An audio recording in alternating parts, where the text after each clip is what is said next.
I'm going to be showing you how to add annotation to the section in this video. So I went to the section page and this is what it looks like right now. And if we zoom in on it, we're not seeing a lot of detail. We're certainly not seeing any of the construction components that should be present in a section. The section, if I double click on the viewport, is set to 3/8 of an inch equals a foot. And I believe that that's a little bit small for a section in order to really see full details. So I'm going to change this to 1/4 inch equals a foot so it becomes a building section. And instead of annotating all of this here, I'm going to generate a typical wall detail and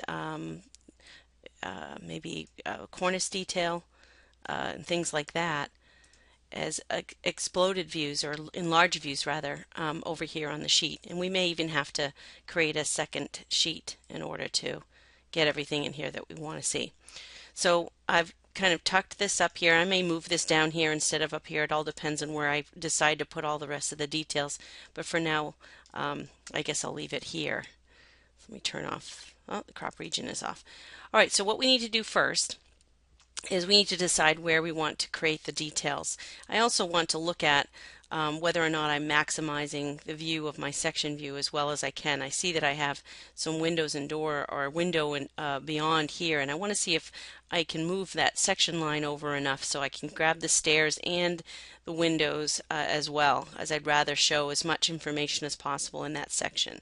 So I'm going to go to the first floor view and check to see where that section is, and I can see now I'm not going to be hitting those windows. The section goes through the stairs and doesn't really go through the windows. But what I can do is I can jog this section if I would like. The way to jog this section is if you click on the actual section line, there's a split segment tool, and I can split the segment and then decide to move that back a bit so it goes through the door. I think that's not a bad idea. I can also split the segment here as well and then have that go through the window. And that way we can see from the plan that the cutting plane line is taking some different directions, but it captures a window header detail, and then it can capture a door detail within our section. So let's go back to our section, and you're going to see that it will have changed so that it includes those changes. And we can see that we're seeing the outside face, side face of the dormer here now, because we've changed the position of the section just in this area. So we're seeing inside the closet here, and then inside the foyer here through the window, and then now we can see through the door here. So I think I like that better. And what I'm going to do is create a typical wall section by grabbing this area right here, including the foundation wall. So I can do that, and I can create a larger view by going to the View tab and creating a callout. So I click on callout and put a window around the area that I want to enlarge, like so. And I might reposition my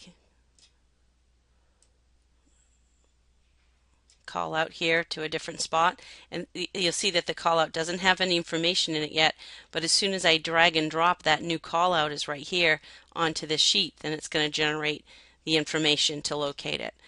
I'm going to rename that call out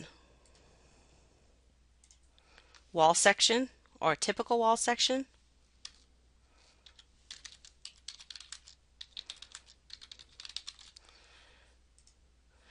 And then I don't really need the view open right now. I can drag that typical wall section over to this view. So let's put that here. So now this is at 1/2 inch equals a foot because this was at 1/4. It's going to double the scale for the call out. If you want a larger scale, of course, you can make a larger scale by just double clicking on that view and setting it to something like, let's see if 3/4 will fit. It might be a little bit more than what we need. It's not going to fit, so I'm going to stick with 1.5. half inch, which I think is a bit better than the 3/8. And I'm going to set for that view the detail to fine so it shows all of the line work, and we'll turn off the crop region. Actually, I'm going to expand the crop region here on this side so that gives me plenty of room for annotation, and I think that's going to be perfect because we're going to be able to capture information here with our roof overhang, and then we can call out the information that's going on in our wall section, and then we can also call out information that's going on down here in our foundation. So I think that is going to do it. We may want to do another detail in certain areas, but now that you know how to do it, you would just create another call out in any area that you would like to put a focus on, and decide where you want to put it. Another place maybe that would make sense is to do an enlarged view of the stairs. That maybe needs to go on a separate sheet that might be stair details sheet, but that's how easy it is to create. Take a look at the next video to see how we will add the detail components to this detail.